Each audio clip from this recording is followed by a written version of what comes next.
Hello. Good morning or good afternoon. Good time of day, basically, right? Yeah, right. Thank you very much for joining. I'm so happy to hear your perfectly crisp voice come through with no technical issues this time. That's what I'm happy. The audio is working. Yeah. My goodness. Thank goodness. No idea what happened last time. I almost had a falling out with Restream because I was contacting about technical issues.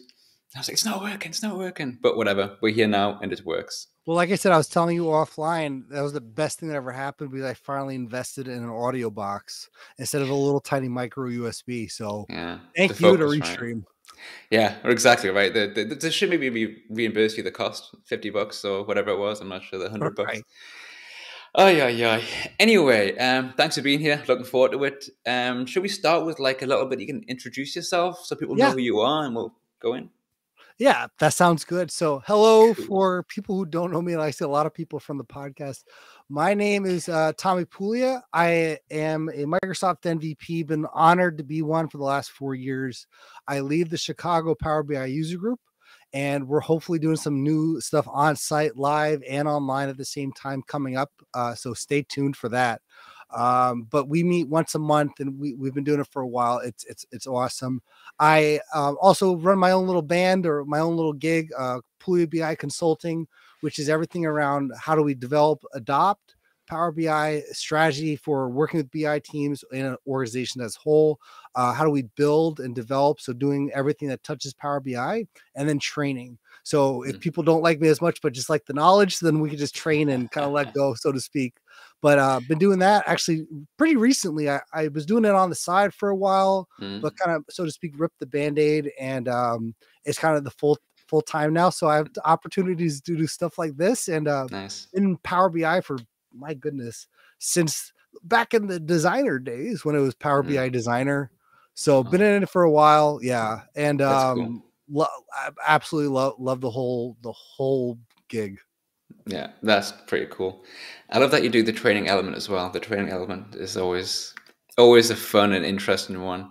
I was thinking about training Yeah, recently actually because I've been doing it for a while, just internally in the companies that I work for, and I think I have to change it up a little bit because I need to start mentioning some of them because I've always been like very this is the PVIX, this is how you get data, and I need to maybe start focusing on the other elements that have been becoming more.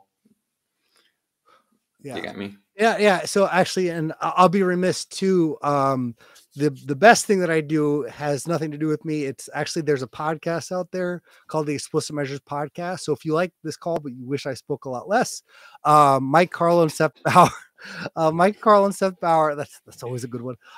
We do a podcast twice a week, so you can find us on YouTube, on PowerBI.tips, or Apple, Spotify.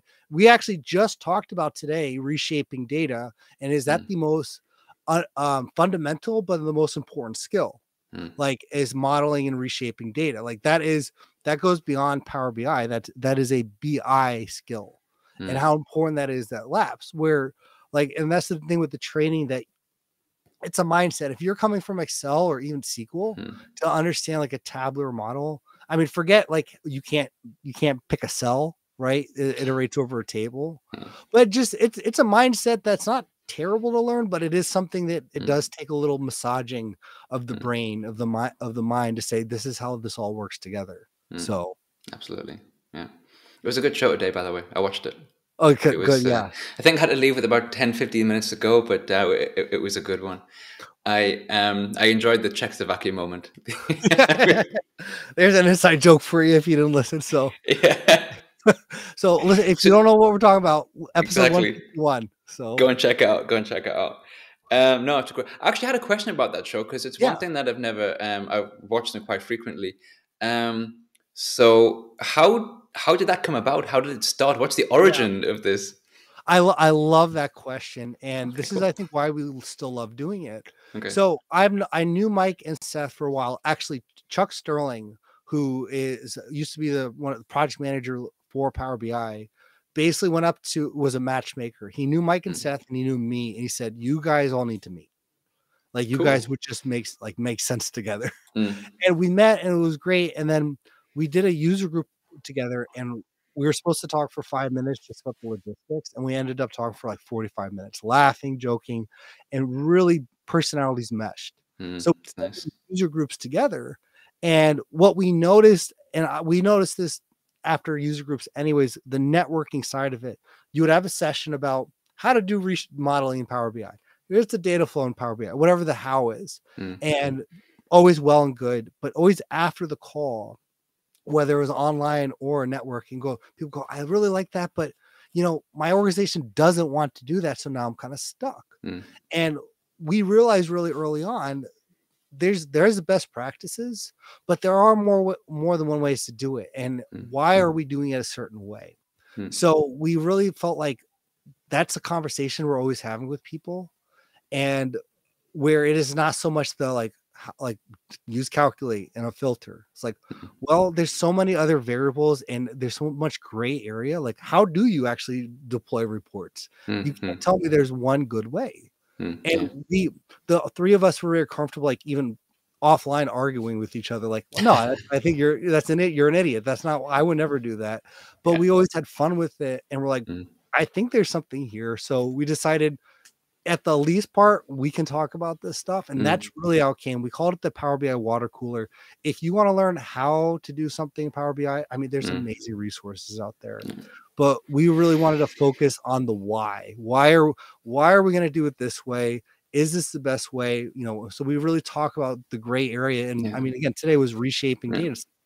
Well, hold on. Like, should everyone learn how to reshape data if you touch Power BI? Is that a require? So those types of questions that, I mean, they get us pumped up. So, and it's, I think there should be more arguing in our space, to be completely frank. Like, this is a space with like, and where it should, there's not always the best way. And I think that leads to better solutions. Yeah, I agree. Actually, I think I agree. I often feel that I'm reading a lot of things when people are talking about this is the best practice and it has to be done this way, which is, of course, sometimes there are best practices, but I don't think there are as many as I don't think there are as many best practices people actually say. I think sometimes people will focus on this is very, very good, and I think for a newcomer that can be quite daunting because you feel like you have to do it that way, and it makes you explore less, Well, and I think we just did a series on people, process, technology, and to me that it was like if anything, the podcast helps me out a ton. Talking to, but you realize that no matter what we're doing, and what I love about our space is, even if the technology completely, like I'm a Power BI guru, if you're terrible with people and you don't understand process, I don't know how successful you're going to be. And I think the skills that you have to have, like my background actually is sociology and psychology. I initially I was actually a little background. At one point I was going to go to the seminary, so I was learning philosophy. So I was always into the way the mind works. And so obviously didn't work out. I've got 3 kids upstairs, but but I've always been into that, and sociology was really good because it was all about the variables. It was, there's always the theory behind it. And in our space, like if it doesn't, I don't care if you can build a bar chart, like with conditional formatting, and you can do a custom visual. That's great. Cool. But if you can't communicate that or really understand why someone needs that, it doesn't matter. Donald, I would not I think we can leave that there. The Power BI priest. That is brilliant. That is though. no Come good. on. No good. But you walked straight into that one, mate. Come on. I guess, yeah. Well, I wanted to share with everyone something. So, oh boy, we're gonna kill that. That's right one here. time. Then we're done. All right. Yeah. Veto. You got your one cookie, and then we're done. No, but get his artist done. Oh boy. I'll lean into it if I need to kill it. But anyway, so that's, I think, what this space is all about. Is you have to know the technology and be focused on it, but you have to know how people work. Yeah, absolutely. I forget which of your podcasts, we call them podcasts or vodcasts or streams podcasts. I forget which one it was, if it was the one I was watching today, but then after that, to do a bit of research, I watched a few more, so I forget what I was looking at now. And we were talking about this the position that you have sometimes is your job between the data and between the people. Mhm. And it's very true. I mean, I speak about this often at work to my boss and stuff, and the position that I feel that we have. I mean, my position as an analyst is that I feel like quite often I'm also selling the product as well. So I want the requirements and what they need, but also what we have, what we can deliver. This position that we have between data and between the people is quite a unique one. It's quite a challenging one, but I do enjoy it. Yeah. It's Let good me fun. ask you, because I have an opinion on this, but I want to ask: are reports, the value of a report, is that subjective or objective? The quality of a Subjective. report, yeah, I would say subjective for sure. Yeah. which got initially goes against your initial logic, right? Because you Yeah. say, well, no, it's data, it's numbers, it's a bar. Did you do all the quality? Like, did you do the best practices? Mm. But I think when I started leaning into that mode of thought, like you see on LinkedIn, and you see a great examples of a report on LinkedIn. Like, people are always Yeah. showcasing what they do, Yeah. right? But at the same time, it's about the audience, the person Mm. going in, looking at that, and if they're not making any action, like it Mm. might be a pretty report that does a lot of cool things, Mm. but is it supposed to do what it's meant to do? So For sure. I'm glad you say you think reports are subjective. I do. On the subject of reports that you see on LinkedIn and stuff, I actually recently, I think, left the Power BI community on LinkedIn because I couldn't take it anymore. It was it was it was too. I mean, I obviously I follow and I'm connected with a lot of people in there, Sure. but in that one, it was just too much. And sometimes it's both ways. There are some very good ones. What I couldn't take was the number of, and I mean this with respect, bad ones that you see where people aren't giving constructive feedback. Instead they're just saying wonderful, awesome, Yeah. and it's like, does that really help anyone? Right. We need to be a little more honesty. Maybe Yeah, again, in a I'm nice way, Italian. of course. Yeah. Yeah. Well, maybe I'm Italian, so I come from a very honest family kind of thing. And I think you being the European side too, like Hmm. there's a bit of a more realistic pessimism there kind of Yeah. thing, Well, right? my wife's Italian as well, so I have this Yeah. connected with that whole family. So yeah. Right. But I like that you say that's a very interesting point, because you don't want to also be a bully online, No, of course not. but No. you do want to help people out, and Mm. not everything's great, you know? Yeah, yeah. And I mean, maybe it's just me, the way I perceive myself and what I want to do. Sometimes quite often I'll start to write a comment and pose it in this really Yeah. constructive way. Every now and then I've posted something, but then I'm like, get halfway through, I'm just kind of like, I can't be bothered. It's a weird medium Yeah. to give this sort of feedback, you know. Yeah. But again, I just feel more comfortable on Twitter because I think it's strange that when I post it on LinkedIn, the entire universe seems to see it. Right. Sometimes it's a bit weird. I don't know. I wish there was a forum. There probably is, and you could probably do this with messaging on LinkedIn. But where I've been, have you noticed though too? There's this new thing on LinkedIn called Novi Pro, and they're like there's new platforms coming up for No. like building your own portfolio of like reports and dashboards. Okay. So, and here I'll see if I can send it here. Yeah. See if you can post them. See if Yeah, people if I click on it. and you can basically yeah, I'm gonna put that in here. And I'm not saying you should do this. I actually don't know how I feel about this yet. But it's basically anyone. It's like it's kind of like those graphic design websites Hmm. where people can post their like their designs, Yeah. and so it's kind of like the community of the gallery site. But I don't know how I feel about this. Um, and I I think don't know why I feel that way. it's. I think it sounds like a good idea. There are plenty of places where you can share other things. You have whatever GitHub for sharing Yeah, code or whatever. I don't really the Power BI community gallery, whatever it's called, not seems to be as active as it used to be. It's yeah, not particularly great. So I'm all for that. People have got a place to share ideas about visualization. I think we'll all pretty much agree visualization is very overlooked sometimes in the right, industry or the tool that we deal with for sure. right. 1 second, I was going to bring up something by Johnny here. He's saying it's difficult sometimes. I think some of these posts are very inexperienced. Exactly. And you don't want to intimidate them or put them off. I completely agree with that. And I think anyone who is listening to this or will generally agree that if you say, this is good job, well done, try doing this, try doing that. It's not going to come across as intimidating, but if they get that a lot, it might kind of weigh on their shoulders a little bit. I'm not sure. Maybe I'm reading too much into it, but I agree with what Johnny is saying. Yeah. Basically, you don't And want to kind of I bash think them. too, like it's one of those like you're playing a game, like a sport. Like, look what I can do. And if you call someone out in the middle of the crowd or the team, it's kind of not the Mm, best way. Probably message them if you ever do see someone like, hey, saw your post. Here's the mm, link. Had a mm, few ideas, suggestions, and yeah, yeah, because you'll never. I don't think you'll really have a lot of success when you're like on a comment. Hey, this post that now everyone can see is wrong because of these. That's kind yeah. of being a I'll save Mm. the words. No, you So, say whatever you yeah, want, mate. It's this and this is yeah, that. yeah. But Oh, it's just, but no, but to your point, I think it's a good place. Is that there's a somewhere that people can share ideas about visualization and just create a portfolio. Because also, if you're looking for a job or if you are just getting started, somewhere to like watch your own progress. I mean, obviously, if you have a website, you can just do it there, obviously. yeah. But not everyone has a website, obviously. And if it's more of a communal thing, everyone's coming together in one area.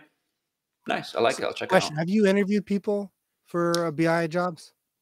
Not for a while, but I have. Yeah, yeah. Yeah. So it's interesting with the design. Like if I see a design versus actually giving someone like a proposal or a problem to solve. Mm, And to me, there's a big difference because I've seen a lot of great designs that people have sent to me mm, and go, okay, but I'll give them a data set like the Van Arstel kind of like data mm, set and go, here's what I need to solve here, and mm, I'll go through something unique and I say, can you build it for me? And either I'll ask them to do it in front of me. okay. Mike Carlo's a big proponent of this too. Like, let them drive, show if they're comfortable.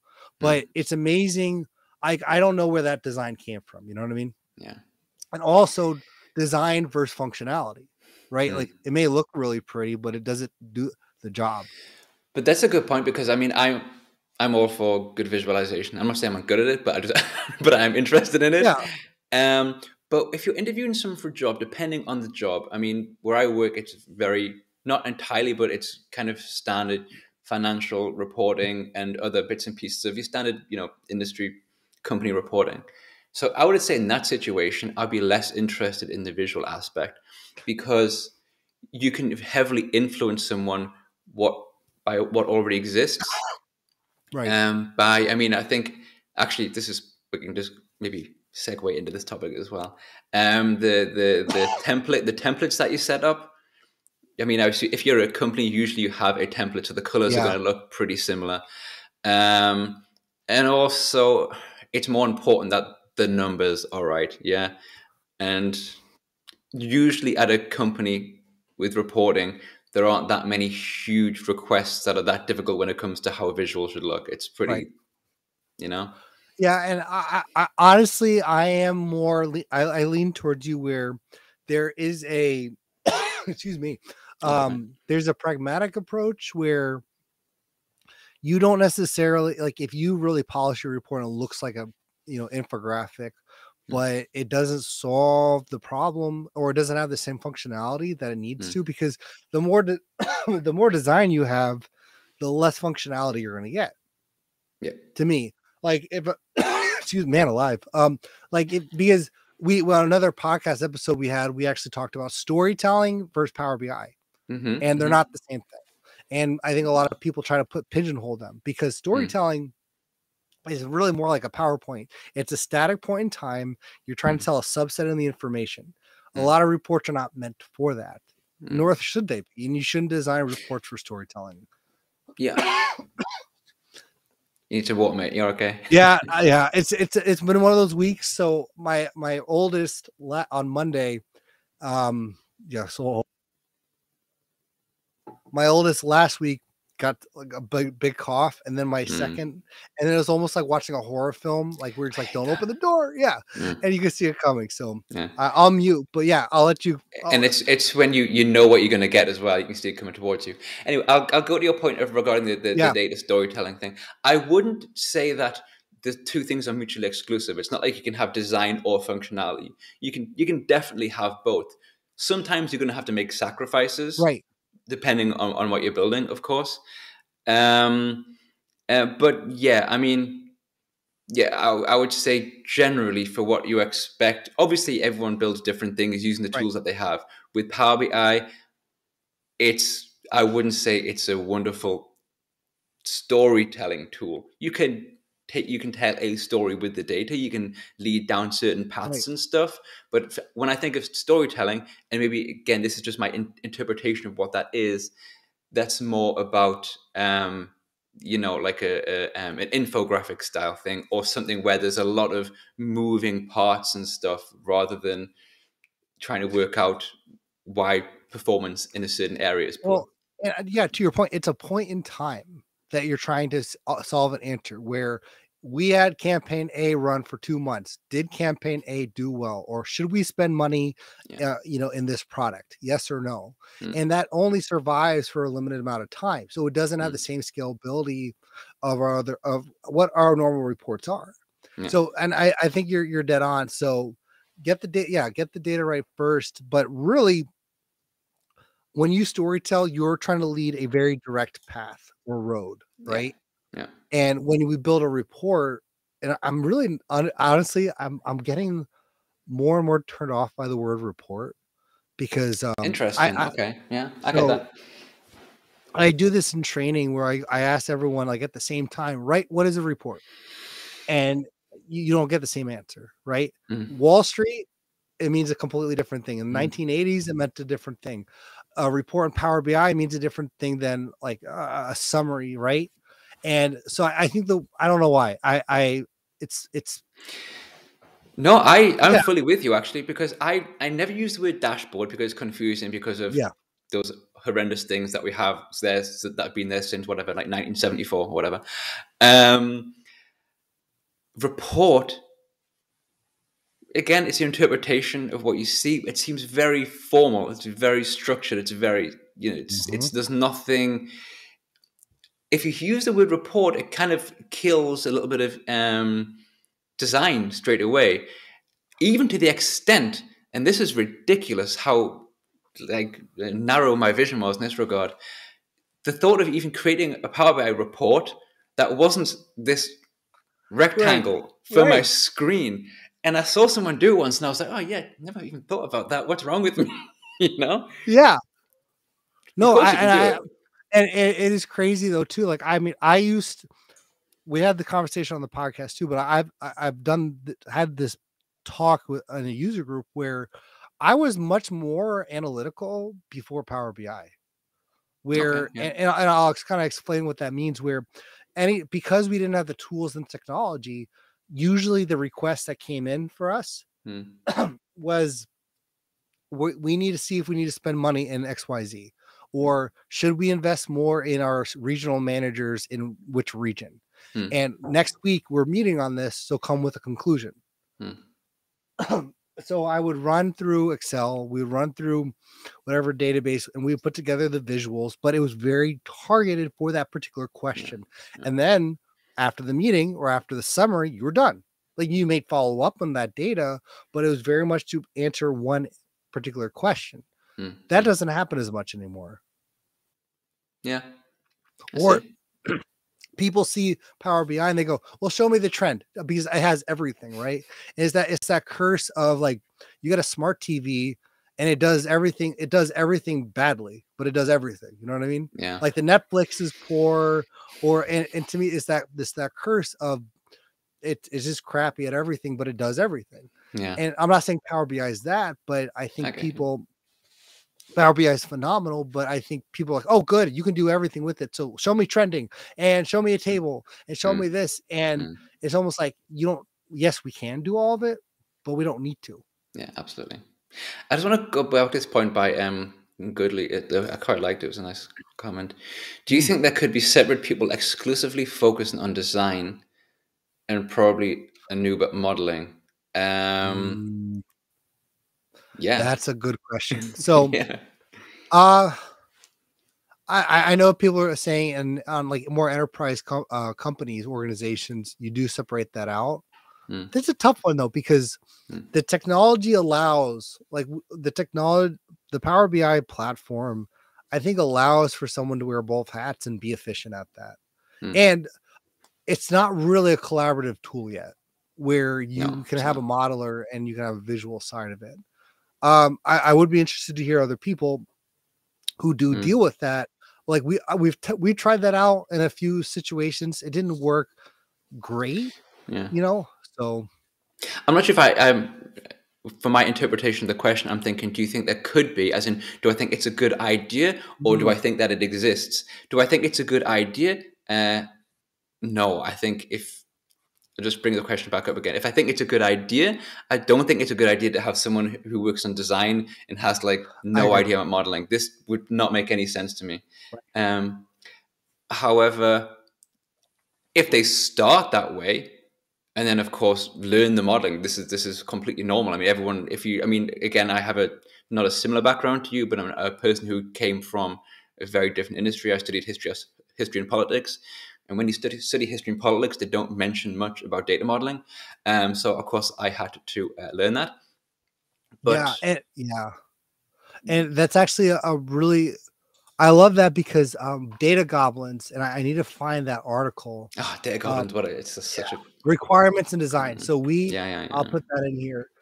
I think to your point, and I agree completely, because what happens is, in order to build a report and with Power BI, you need to be part of those scoping calls. Like, what's the purpose, right? So if you now have two people, one person doing the modeling and one person doing the visual, what's that handoff like, right? If you don't have, you're building the model or you're designing, shaping the model in a way to answer that question, whatever the report requirements are.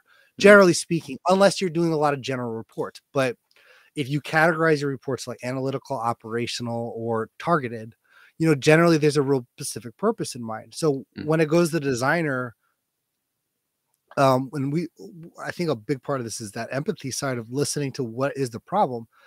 Okay, so let's say I get the model, right? And it has my star schema. Great. So now I'm going to create the DAX measures, but I've never talked to the stakeholder at all. Generally speaking, because why would you have both people involved in that entire process? Again, I don't think this is a great question, because I don't think there's a definite good answer here. But let's say you don't have both people involved, and then that person now has to try to figure out what to do. Yeah. I think the general concept of me is quite strange, because now I think about it, as you said before, Power BI is at this point not a collaborative tool. It's, Right. one person. The thought of actually collaborating on a report is strange to me, because for so long it's just been, of course, you can help people out and do bits and pieces, but generally speaking, from how I've worked for a long time now, is you have your report, you build that report and all elements of it. So to have one person doing one thing, another person doing another thing, I'm sure it will happen, because they're talking about, making it better in that regard. I'm sure it will happen. The model is collaborative. That is, So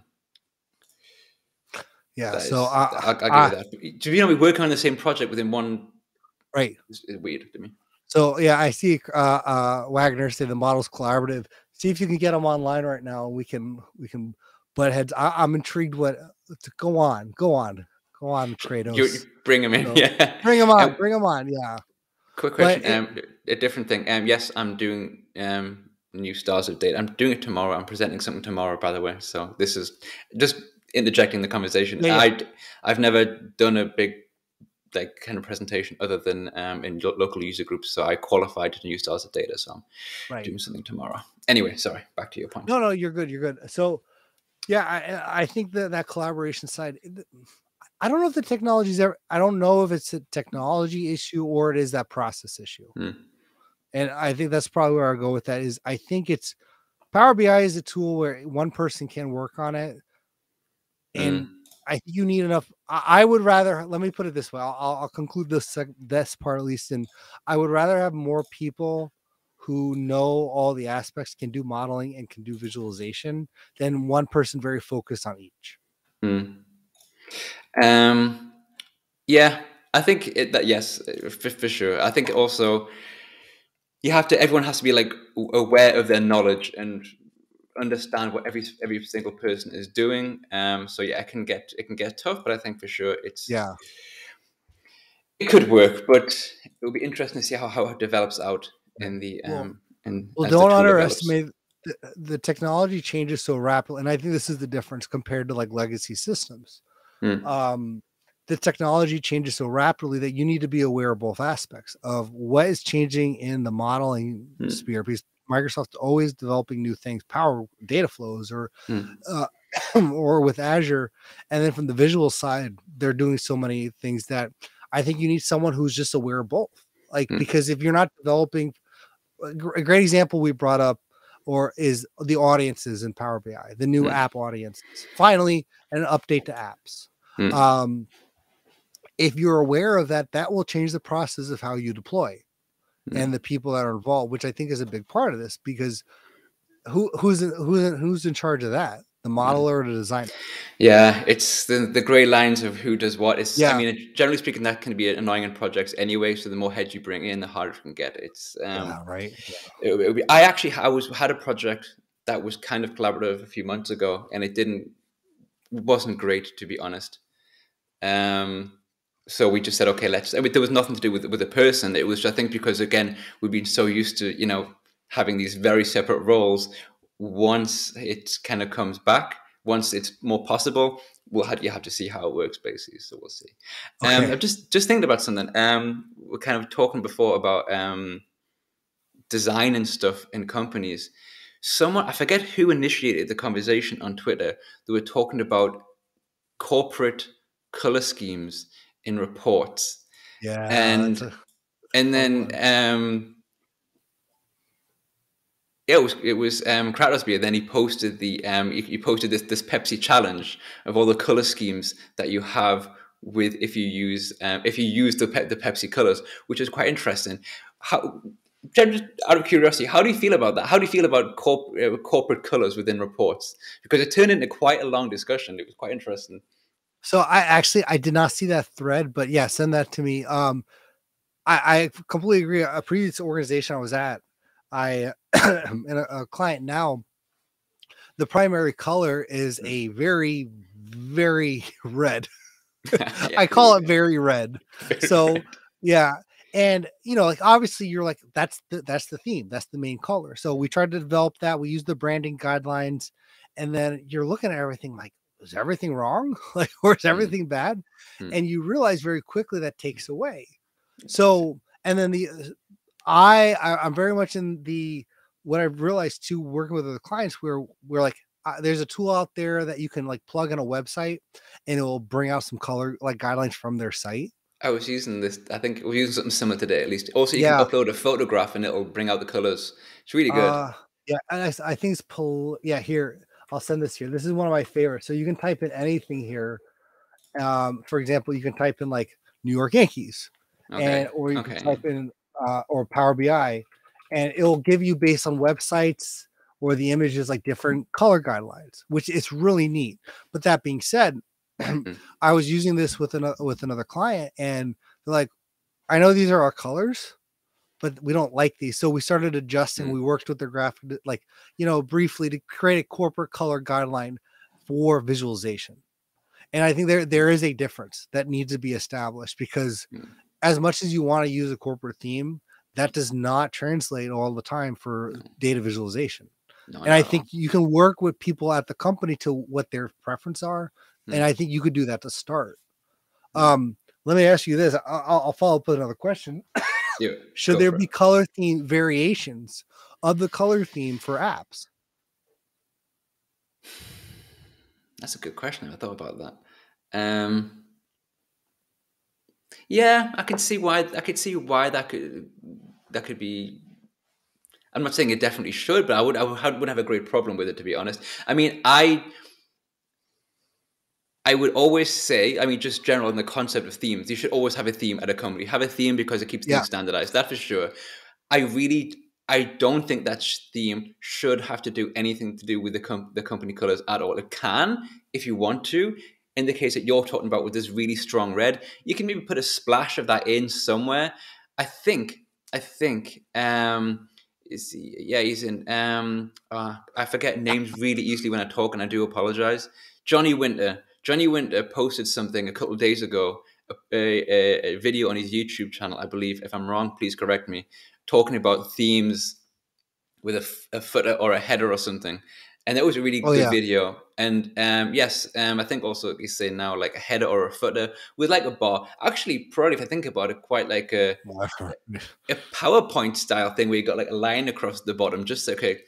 I do think it's a little bit, and also this the blue for finance, the blue for HR, Yeah. green for finance for the app thing that makes sense. I, I think it's a bit strange sometimes when corporations need the logo on the report and the close. It's like, what did you forget where you work? It's, if the report is internal, for me, what's important is that it's all standardized and people aren't picking like crazy Right. pinks and whatnot. But yeah, I think Yeah. if there's a crazy color in there, kind of put it in as like as a nod to it, but that's it, and then forget about it. Right. And I think it's all about the user experience, where I know if I'm looking, and Wagner said this, or Chris said this, like the blue for HR, however, whatever you choose, the consistency is most important. Yeah. Because I know if I'm looking in like my header, and yeah, I'm a huge proponent of headers, of like what the report is, and having also meshing it with the color of the apps, which I still don't know why we can't choose a color for Power BI apps or customize that. Like you only have those 12 colors that you can still choose from since the dawn of time. Those have not True. changed. Yeah. That's my That's own thing. interesting. That's my own problem that I'll deal with. But I don't know why. I mean, that should be, if you can change the theme of your tenant, you should be able to change the theme of your app. But that being said, thank you. It's a good point. I know It's I'm a not good going point. crazy here on that. No, like Yeah, you got a fan there. yeah. Like, I mean, it's because it's all about the experience, and you don't, this goes back to the design, where you don't have to be a professional graphic designer, but you better have those theories down, the standard, look professional. Yeah. Use a shadow in the right place, use a header, make it consistent. And that includes the colors. Because you have people in an organization who can figure things out, and people, if their outlook doesn't work, they fall out of their chair. You know what I mean? Like, and technology is just more foreign. So you need to provide like, hey, oh, I'm familiar. They couldn't tell you green means marketing, but they may have, it's that background idea where imagine if every time you went to your taskbar in Windows, the color changed. It was just random. How frustrating would that be? You know, like I have And also, I had a discussion a while ago, but I used to do this thing where I would use a different browser for each of the things I was using that browser for. And someone got me said, why don't you just change the color of the browser right. for each session? And I did that, and it works wonderfully. I never thought about that. I'm a bit slow. What are you going to do? I do the same thing. Yeah, and it's great. I can see it now. So the green one is my personal one. The blue one is work one, and then the red one is my admin one. So I can make. I mean, we're very visual creatures. I mean, we work in data visualization, so we can link those things together. But have you had Jeff here on, by the way? I have had Jeff on. Okay. I accidentally left Jeff alone because my internet went down, and then we have a Jeff 1 and a Jeff 2. But yes, I've had Jeff on. I would be interested what he feels on the storytelling one, because he has, Jeff, you have one of the best Power BI reports or data applications, because again, we can't call it a report. I can't call that a report. The best use of Power BI I've ever seen. But the story that goes back to that storytelling debate. Sorry, he's brought this comment. He's like, by everyone making Power BI dashboards, a copy of storytelling with data. Okay, fair enough, son. There you go. Hey, Jeff, you Why may not? get a message from me to do a user group for in Chicago in the next few months. So this is his. Are you referring to his report, like the style guide, or basically how to use Power BI? It's very, very good. It is. Is it? It's open, right? You can just access it from his. Yeah. So I'll see if I can find that. I'm sure Jeff has it as well. Yeah, Jeff's got it. If Jeff can be bothered, he can link it himself, because he has the right to do so.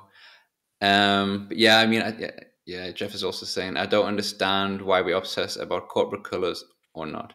Yet we don't talk about data viz. We talk about we don't talk about data viz enough. We talk about data viz enough all the time. Who's we? Yeah. Oh man, most of what we talk about sometimes. Yeah. But yes, I mean, this is also a thing as well. I think you've talked about like overlooked skill sets, but I think I mentioned it a while back, kind of looping back to that. Yeah, I think it's becoming more. I would say it's becoming more spoken about, but I'm very much in my Power BI Twitter bubble, right? So what's going on Right. outside that, it's probably not being spoken about. But so many people talking about how to, data modeling, star schema, all this, Power Query, everything, and how to do DAX and all this kind of stuff. But the conversation about how to visualize and how to actually do stuff with data, how to project that. I mean, the final part, right, is what I say when I give trainings. At the end of the day, what a lot of people like are just the pretty pictures on the data, and yeah. No, and I think it's the soft skills that are the most. Here's the thing: the most books don't talk about those soft skills in Power BI books. It tells you how to use the tool, right? How to use the technology, Yeah. but 1 second. So we just got something appeared there. Oh my oh God. no. There we go. Yeah. What did I hear about this? Huh? You're not separating out your modelers, huh? Huh? Oh no, we got Chicago Chris.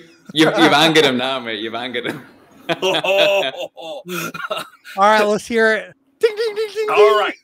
You cannot tell me the people who know what go on in the business, all of them who have deep knowledge in the business, know how to build and manage a tabular model.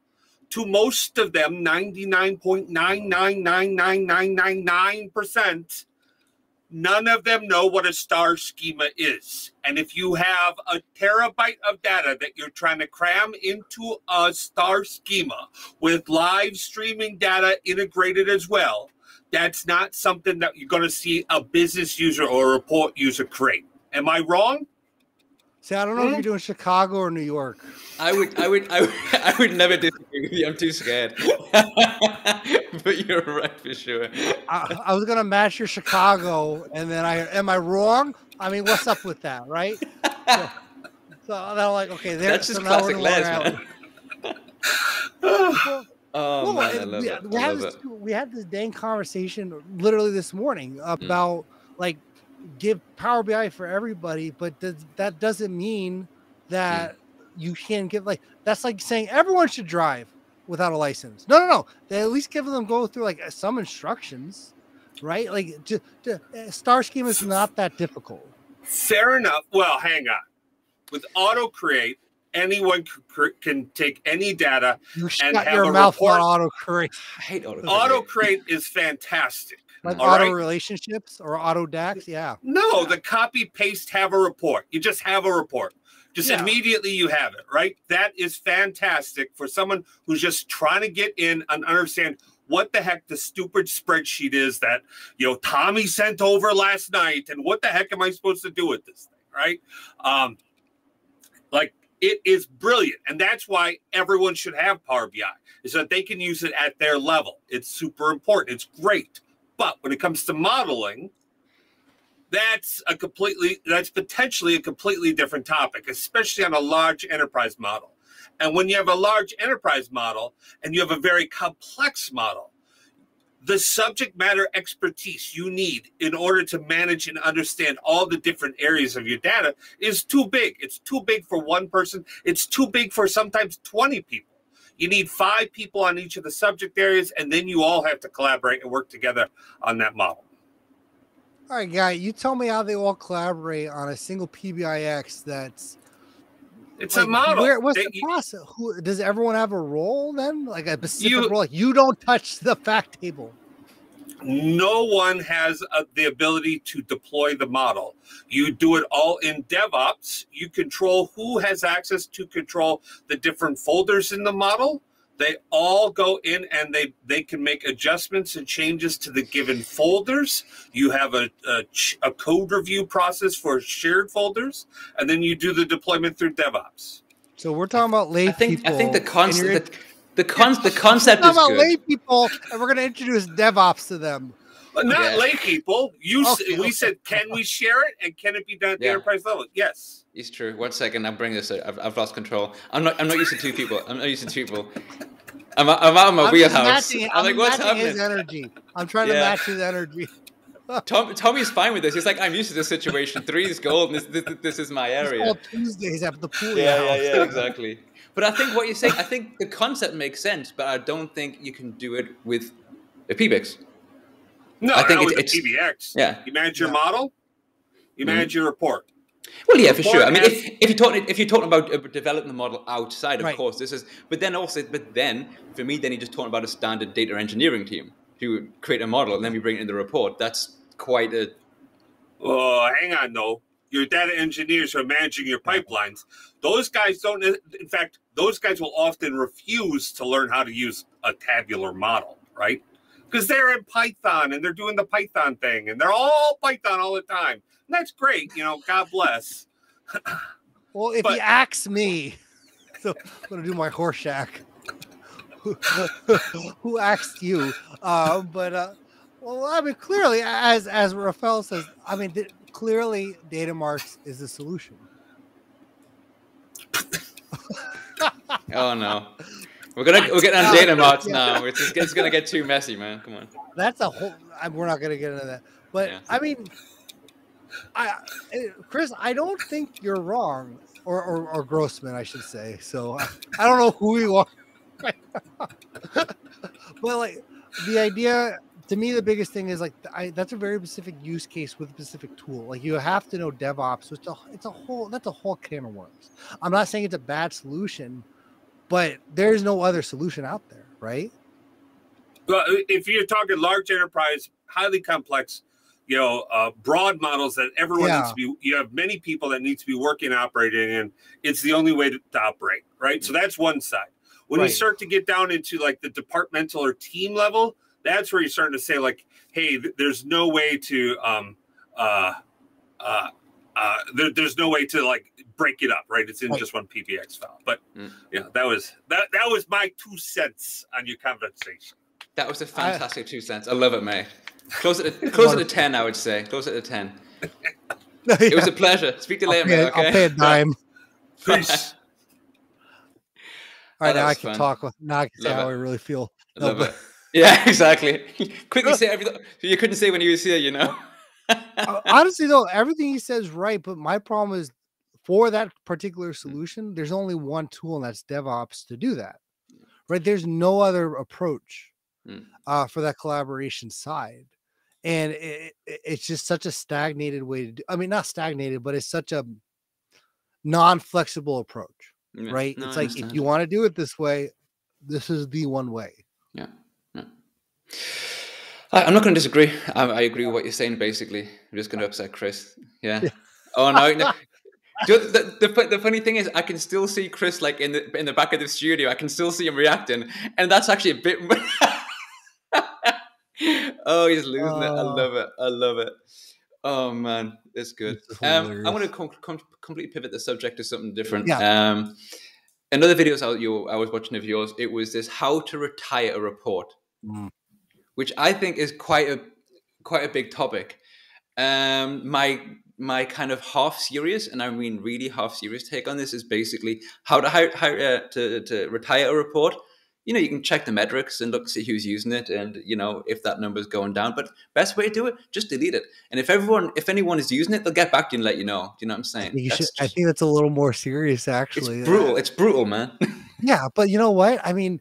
It's the amazing thing. I first off, appreciate all the research because this is why our numbers have gone up apparently because you've been listening. See, delete you screams. There you go. Right.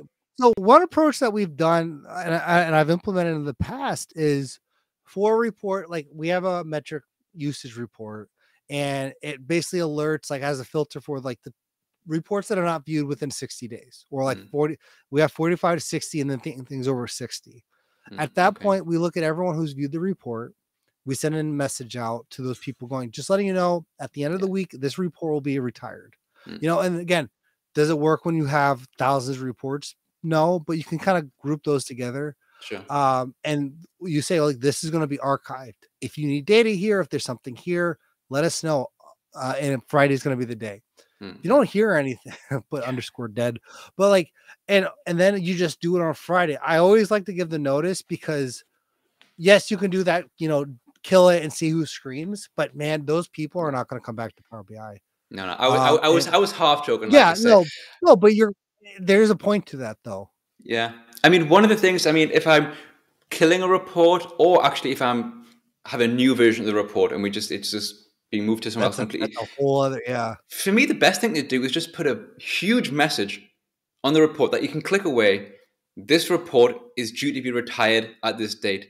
Yeah, If you're using it, let us know by clicking on a button. So automate a process. You get like an email so you can see how right. people are using it. Or if it's simply moving, same thing, but the message with the link to the new version of the report. You had that functionality of just basically shoving information down someone's face with a huge message in the front of them. Yeah. An And option. you use Power Automate for that. But no, I think that needs to be part of the process more, and not just retiring, but you, like you said, V1 to V2. Yeah. I just had a situation where we built a report that was kind of like a global report. It was a universal report for a department, and a lot of the reports were built on it. But we realized 2 years later, the logic that was used in that report, while effective back in the day, is no longer how the business operates. Yeah, sure. And it was a gradual process that was happening in the business where we're like, this no longer works. And there are two reports we needed to merge. So it's going through that migration process. I cannot overstate the importance of communication with the users, the organization, on a migration process, because my biggest complaint and my biggest focus is that trust, that they have to trust you. They have to trust the technology. If they don't trust that, again, you could bring in the smartest Power BI guru in the world, doesn't matter.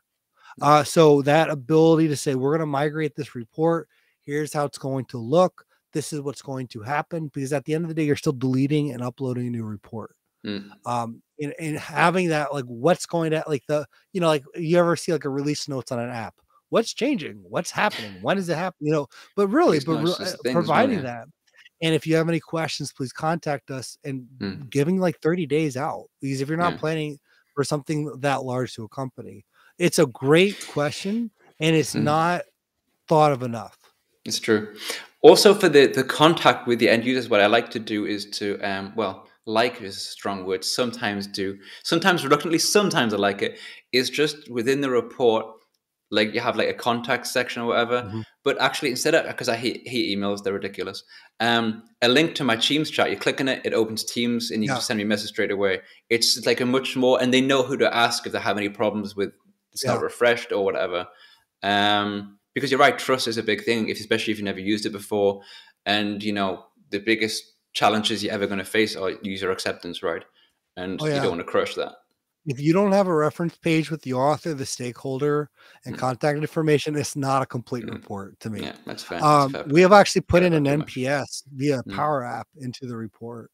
So it's basically like the net promoter score of like, would you recommend this report? And that's on, like, the reference page includes the legend, includes, hey, if you're upset, here's who to contact. Here's here's the consumer who knows about this report, and here's a little form that you can submit. I was speaking to Reed Havens in Denmark at this Power BI Next Step, which was cool.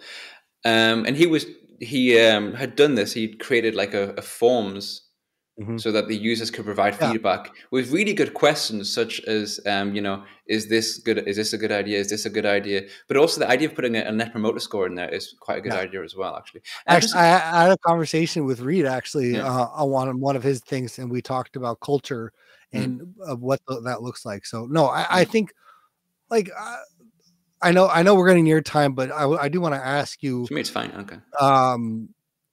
We live in a world where we talk about everyone else's data, but we never talk about our data, right? Like, and it's very interesting, right? Like, how, like, if you were to say, well, what's success for sales? What's success for marketing? Well, what's success for BI? And that amazes me that there's not a universal metric system to that. Like, what's success for marketing? It's going to be some R, like return on ad spend. It's a very universal one, right?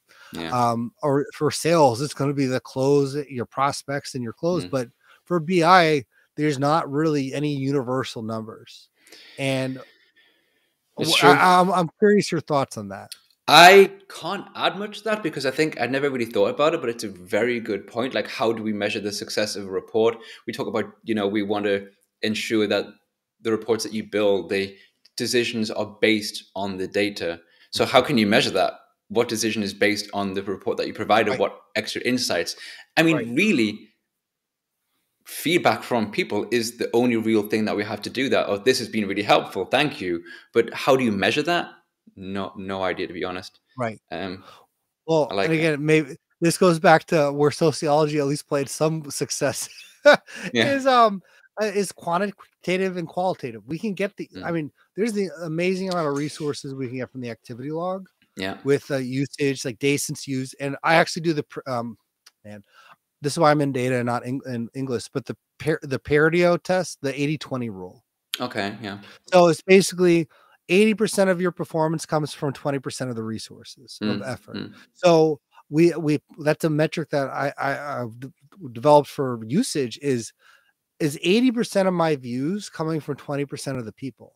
Yeah. Because that tells me that, okay, yeah, this report may have a lot of views, but it's only coming from 20 people out of the 100 that should view it. So that's one metric that we do. We look at the recent views, the people viewing it, but also the qualitative, I think, is just as important. We can measure that. Like the idea, can you measure trust? I think you can. I think Warren Buffett said, I rather be, what was the quote? I rather be impartially correct than precisely wrong. So, okay. Right. No, but the idea is like, well, we can't measure it perfectly. Well, that's okay, but can we get some index of where we're at? And I think feedback forms, doing qualitative ways to get some ranking of, I feel comfortable in Power BI, I trust the data. That has to be part of our process, because I don't think we're really, I think we're selling ourselves short, and we're not drinking our own Kool-Aid if we're not doing that, because that's how we measure our success. It's a very good point. I have never done it. I had planned on doing it. I'm not just making that up. It was from after speaking to Reed, and I was like, that's a really cool idea, and I do plan just to but you can take it from every level. Like, what is working for you? Is this good or bad? Should this slicer work this way? But to the bigger question, that sort of thing. Also, kind of the same topic-ish here. What I think Imran and Jeff were kind of talking about. This whole thing about when you spend months building a report and then the team requesting it, kind of quietly ban it. Yeah. That is infuriating. Jeff's follow-up was basically you saying that I spend my time trying to avoid building reports, saying, what will this do? Absolutely correct. There is no way that the first thing that someone says, I want a report, the first answer should not be, yes, okay. Like, no. So therein lies the question, whose fault is that? Yeah. So let me propose that. Is that the author's, the developer's fault, or is that the team's fault? I mean, it depends. I mean, I would say it depends. I'm sorry, but Yeah. It does, right? I mean, it depends on what you're building. It depends on the communication between the two parties. Has the business changed? Have they started tracking something new? I mean, things are dynamic, right? Business is dynamic. It does change, but it doesn't change from our perspective when we're kind of, I mean, generally speaking, I think I'll generalize and say most people will have a weekly update, at least with a stakeholder, to get feedback, to see what's going on, what's being done. Are you happy? These sort of things. If you're doing that and at some point they say, oh, we've changed our mind, then I would say, okay, that's stakeholder. So, and no, you're right. There's no clear, it's not clear cut where it's like, no, it's developer. Yeah. I think ultimately though, it's always going to be on us. Like whether or not the fault actually lies on us, I really do think at the end of the day, it's our fault. Like in the sense of we're going to be getting the blame for it. For an example, let's say you build that report and the team's terrible, right? But they ask us this report and you spend 2 weeks on it and no one views it. Well, when you go to your boss or when you go to your project manager, you look at your own time and you say, did I spend a valuable 2 weeks? No, the answer is no at the end of the day. And I think you made some really good points. It's the communication side on, what's the culture like anyways? Like, are you building reports that actually are going to provide value as it is? So it's to me, it's a more macro fault, not necessarily in that individual report. Yeah. I mean, also maybe sometimes it's good to kind of assess what went wrong, but also the assigning blame part is perhaps not the most important thing. It's just to see how could we generally improve. And in Imran's case, I think this is also an issue. He said probably months in his case, because he was a sole Power BI developer. Always going to be difficult if you're the sole Power BI developer. Always lots of projects, feedback daily, weekly. Then they stop sending CVs. So any daily feedback is pretty impressive. I would never do that, to be honest. But I feel for you. Yeah, if you're the sole Power BI developer, it's tough. It's tough because if you don't have the ability to push back, and you don't have and you're in that culture, like it's a losing situation. There, to me, you're not. It's going to be very hard for you to win in that situation. Either you're going to burn out, or the people are going to burn out, because you're building everything, and you can't tell someone that's not business value because you may not have that stakeholder or that sponsorship. But we need to be able, like, I mean, again, this goes to the soft skills. If you don't have that ability to go, why? And I think Jeff made a good point. Like, well, why are we really doing this? And being able to tell someone, this does not provide value to the business. This does not answer any questions. Therefore, we'll provide a solution, but it's not what you asked. And that's okay. So I love that. I love that. No, it's interesting. It's an interesting topic. Cool, mate. I think it's probably a good point to leave it, to be honest. It's been a nice, lively chat. We had a surprise guest, which was always good fun. But really cool. I'm really happy that we finally managed to meet up and have this conversation, mate, because it was a lot of fun. And would love to do it again at another point. Yeah, it was great chatting with you. It was a lot of good fun. People in the comments who would join, I really appreciate it. It always makes the conversation more lively and just generally more fun. So anyone who stops by, no matter how long, thank you very much. It's much appreciated. Exactly. Of course, also, everyone knows you already. Check out your work. Check out your podcast that you do which days? Is every Thursday or every Tuesday and Thursday? You can check us out. Again, if you want to join us live, 7:30 Central, or again, subscribe on Apple and Spotify, and you can see all of our episodes. So really appreciate that. And again, we do the podcast, we do other things, we do a lot of fun things. So yeah, it's all cool stuff. So thanks, Tommy. Thank you, everyone. And I shall be back next Thursday with someone I can't remember, but it'll be good fun as well. All right. Cheers, everyone. Bye.